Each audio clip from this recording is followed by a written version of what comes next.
Welcome back to the Brew Crew Podcast, everyone. This is day 4 of the Advent calendar. Day 4 marked the time that, the Bears played the Packers today. The Packers won. I wouldn't say that if we recorded this early, so it has to be recorded day of. So there's no cheating going on. I'll mark the day every day now because I definitely don't want to be accused of cheating. No, we're not cheaters.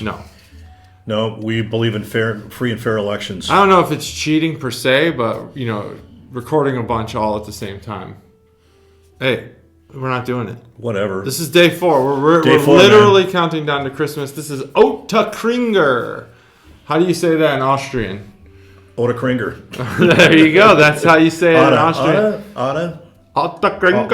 I don't know. I don't want to be... Ottakringer. I feel like if there's a place closest to like what we think the North Pole accent would be, it would be Austria. North Pole accent. It'd be the Austria's a long way. No, dude. No, I'm not saying that they're close to the North Pole. Yeah, no. I'm saying the accent that we would think is maybe not, maybe more Iceland. No, because it's Germanic. Well, so maybe Matt can help us out on this because he is a Wisconsin, a cheesehead, and there's a lot of Germans in Wisconsin, so maybe he can shed some light on the proper pronunciation for this. Anyway. No, I watched his video already, and he can't.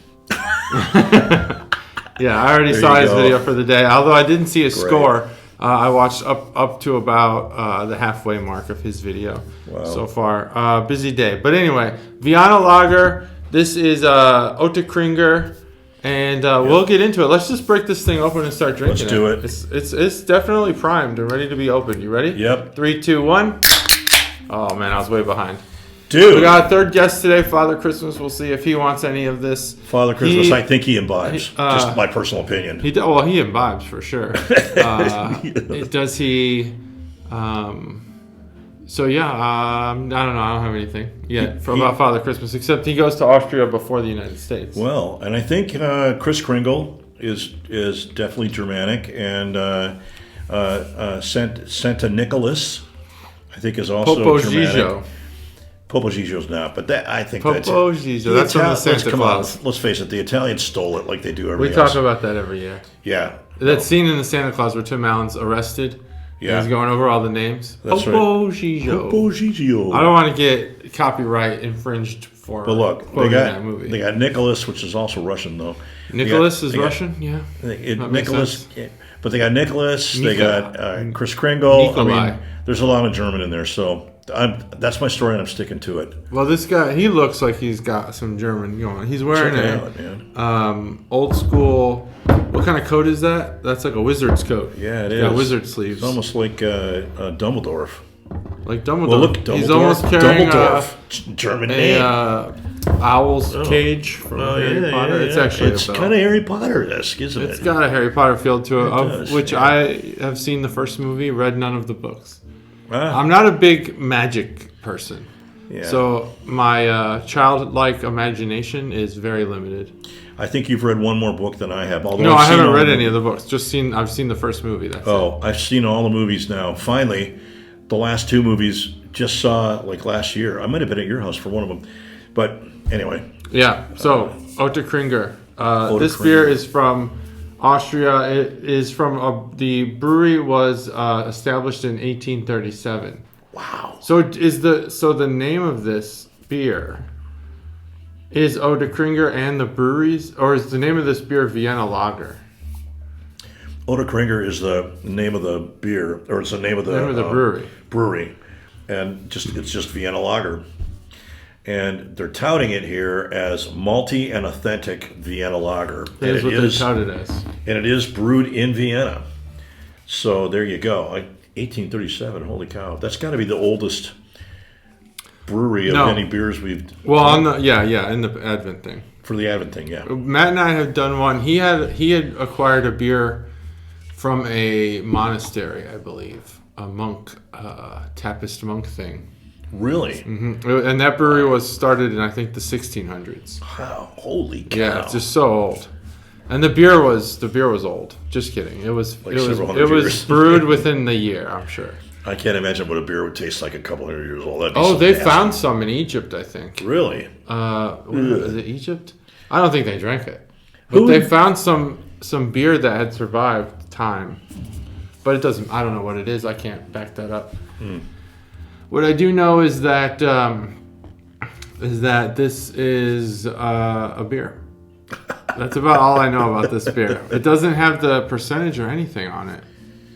What's that at the top? Oh, that's 1837. Ingredients are water, malted barley, hops, and it contains wheat.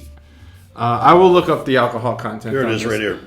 5.3. Look at you. 5.3%. 16.9 fluid ounces. Yeah. 1 pint. Yeah. So this will be the lightest beer that we've had in this cycle for the Advent calendar so far. We had the Dippa, the first one. Second one, we had the Amber Lager, but it was really a Bock beer, and it was like, I don't know, 7 or 8%. I can't remember exactly which. No, I think it was 7.6 or whatever.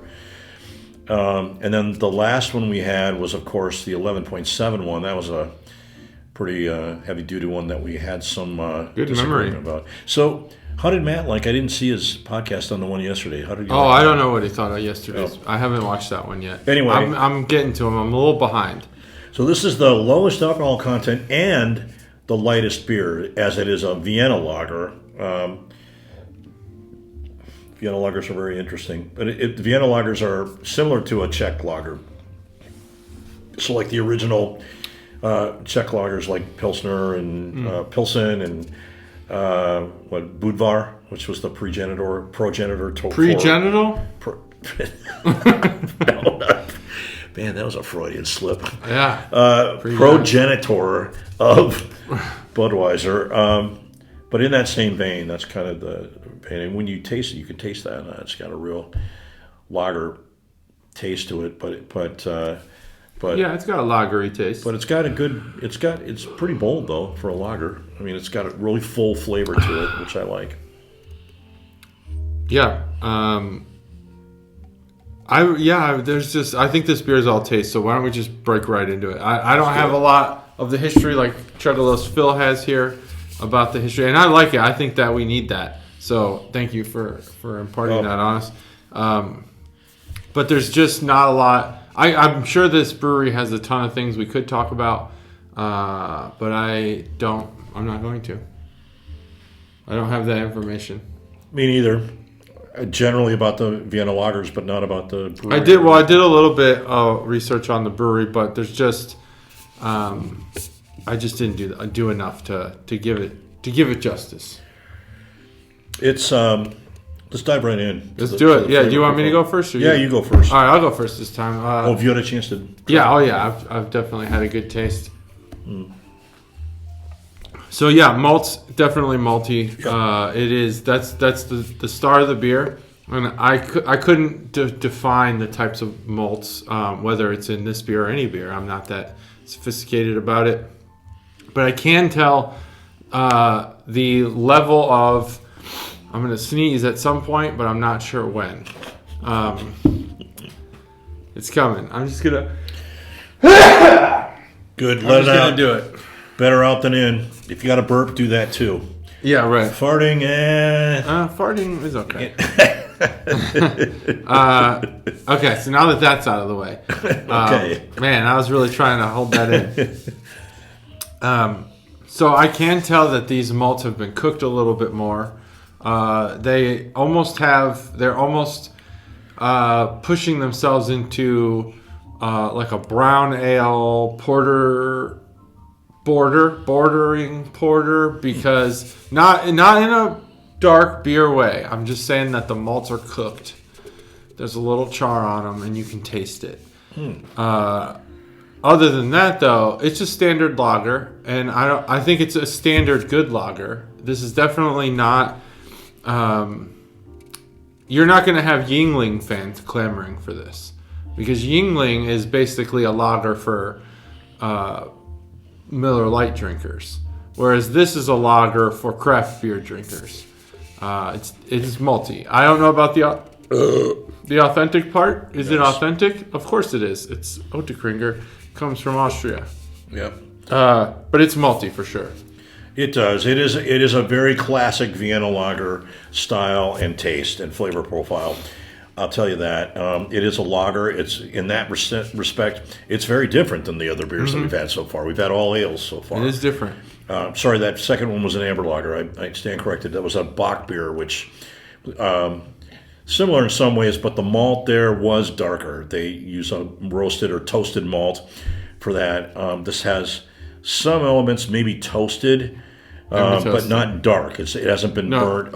Not burnt. I didn't want to imply that it was burnt. It has does taste a little bit richer. They use what they call caramel malt for this, so it's kind of golden, as opposed to just the real pale malt. And the caramel also has a little higher sugar content, so you can taste that in there.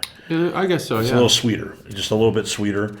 The hops that the Bavarians use, this is considered part of Bavaria, across southern Germany and Austria and then Czechoslovakia as well. And the hops they use will come out of, either southern Germany or Czechoslovakia, and they're crisp, and you can taste that in the beer. And so it's great. They go with the lager. That's why the lager style came to be. And the yeast they use is also different than ale yeast. Ale yeast is a top fermenting yeast. It sits on the top of the fermenter and does its thing, eats the sugar and turns it into alcohol. The lager yeast is a bottom fermenting yeast, sits on the bottom. And also, because of that, the lagers are typically fermented at a colder temperature than ales. Wow! Which makes them the lagering process ferment slower than an ale. Interesting. So how does that affect the flavor? It affects the flavor by being lighter and crisper. Lighter and crisper for bottom fermenting. Bottom fermenting. Cold fermenting. Yep. Cold fermenting, bottom yeast. Bottom fermenting yeast. Yep. And so that's some detail right there. Yeah, I mean, Hefeweizen is a lager. Big difference, of course. It's made with wheat instead of barley. The malt is, but again, yeast lager. Lager yeast. A lot about this. So it's a lighter,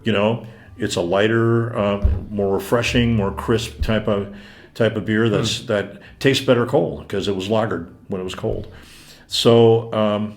So there you go. There's a lot. Even Bock beer. The second beer we had was a Bock beer, amber lager, and it had a lighter flavor. Is that so? The lager ale. That's just this where the yeast sits is the difference. It's the yeast. Wow. The yeast makes all the difference. All 211 episodes, and we've never talked about that. Yep, that's the difference. It's the yeast. You can have a dark lager and you can have a dark ale, and you'll still taste the difference.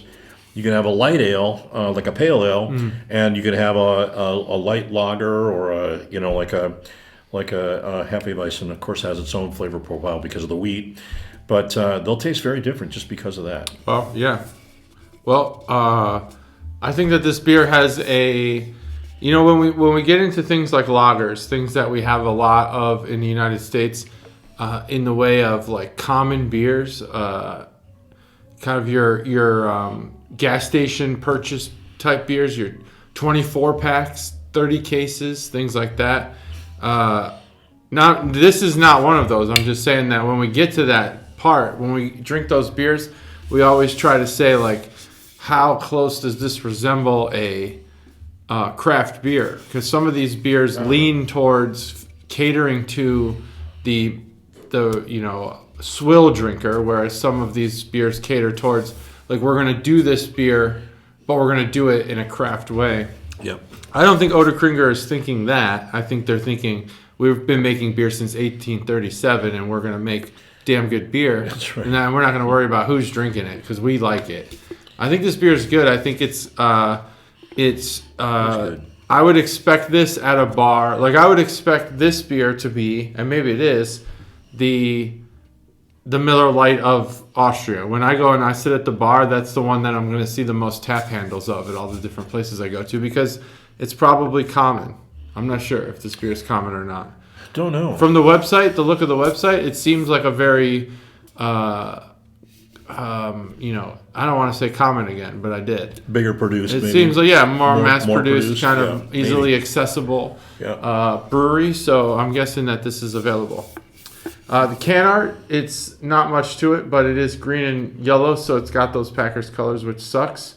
Yeah, exactly. But we could also call it green and gold and say it's Notre Dame. It's not quite the gold that you would get at Notre Dame, but maybe Oregon Ducks. Yeah, Ducks. But you could see that the O in Ottakringer has a little kind of like a finishing little tail at the top, and that's what the logo actually is. It's got that kind of finished tail on there. Yep. Not finished from like the country, but like when you draw it, it's got a little thing at the top. Yeah, it does. And then it's got a little I don't know, building on it. Probably the brewery on the bottom.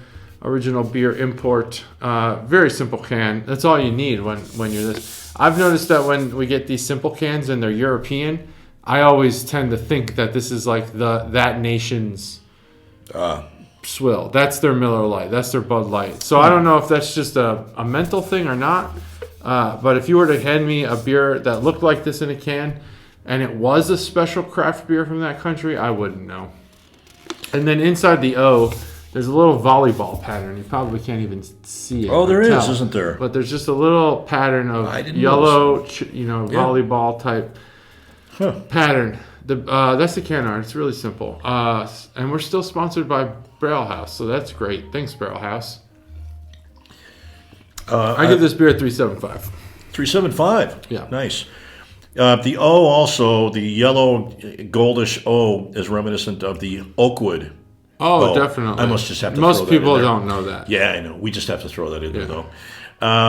Also, I must say this about it.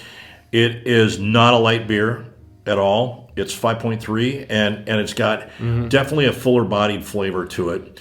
We talked, I think, in the last couple, actually all three of the last days that we had podcasted, we talked about the finish, right? It's after you swallow the beer, how long it stays on the back of your tongue. Yeah. That gives you a lot of the character and the quality of the beer. It can be sweet, it can be malty, you can taste a lot of things, hoppy, you can taste a lot of things back there, right? This actually, for a lager, has a really long finish, but it's got about a third of the finish that an ale has. So it doesn't last as long on the back of your tongue, but it's definitely staying with me. I feel like it does last quite long. It's lasting a long time, especially for a lager. Yeah. So I just want to point that out. So it's full-bodied. It's a long-lasting finish. So it's a high-quality lager. It's a very, very, very good lager. I like this lager a lot. I'm not a huge lager drinker. I like lagers every once in a while. Yeah. But I mostly drink ales, but I like this lager a lot. I would definitely drink this lager again. If I had to choose a lager to drink, I would lean towards this one because it's a high quality one. It is a high quality lager. It is. I would drink it again. Yeah, me too. I'm gonna go with the 4.0. 4.0. Yeah, I thought you might go with a 4.0. Yeah, I like it. I was like, this is a Scott 4.0. I think it's a really. I want to say solid, but that almost sounds like he's a solid B player or a solid whatever. It's more than a B, right? I think it's. But it's not like a 5. If you're a lager, if you're a standard lager, whether you're a Vienna Lager or a wherever lager, American lager or whatever, a Moscow lager, you're going to need to do something special to make your lager. Yeah. To start getting over a 4, you're going to it's going to have to be like memorable. Yep. This beer is not going to be memorable. No offense. It happens all the time. We've had on the standard show, not the advent calendar, we've now had over 400 beers. Wow. And you just can't remember all those. Yeah. I don't remember the scores I gave to a lot of them. And sometimes we'll identify, is this beer memorable? If it's not a memorable beer, then how could it be more than a 4? Like a 4.25 and above, we're talking like a couple weeks, we might mention it, and everyone will remember having it, That's right. Maybe not a year, maybe not 2 years, but this beer, I'll remember having it because of, I'll remember this can. And in that regard, the can art was successful, but I won't remember the flavor of this beer. The Vienna Lager. I'll have to have it again in order to. I won't forget it. In fact, you won't forget it. I know what will happen. The next time we have a lager down in the lineup, further down in the lineup, the first thing I'm going to do is compare it to this. That's true. That's It'll be okay. Well, remember we had that on day 4. We had that Vienna Lager. You know, kind of how I rated that as a 4. I probably will forget what I rated it. Do you write yours down? Do you keep track of your? No, Matt writes them all down. Oh, Matt does. Matt's good at that. I should. So I want to. So you should get Untapped. Oh, I should do. We're not sponsored by Untapped, by the way, but you should get Untapped, and you should keep track of your beers. I have Untapped, and I am terrible at remembering. I would like to. I'm going to start again. I would like to remember all the ones I did last year and when I rated them at. I don't remember at all. Well, they're documented on YouTube. Oh yeah, that's true. So you can go back, and you could go back and watch them. Yes, you can. You go back and watch last year's Advent Calendar. If you can't get enough of this, well, there's more. Well, so that's it. Yeah, we're on day 4, and we got what? Like we got 20 days left. 20 days left. 20 days left on this, and but so far day 4, and we're 4 for 4. We've had 4 solid beers. 4 for 4, yeah. 4 solid beers. I mean, yesterday I was like, I could do it. I'm fine. Take it or leave it, but it wasn't a loser. It wasn't like this is a terrible beer. We're never going to have this one again. Right. Yeah. Well, tomorrow's the normal podcast. Matt and I will be doing that virtually.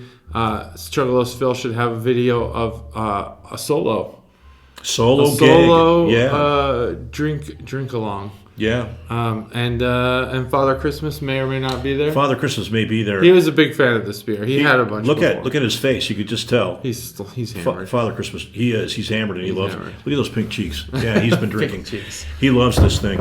Okay, that's a 4.0 from me. Yeah, 3.75 for me. That's it. That's day 4. That's day 4. Yeah, thanks. Chuggalos, ciao. Chowder. Chowder.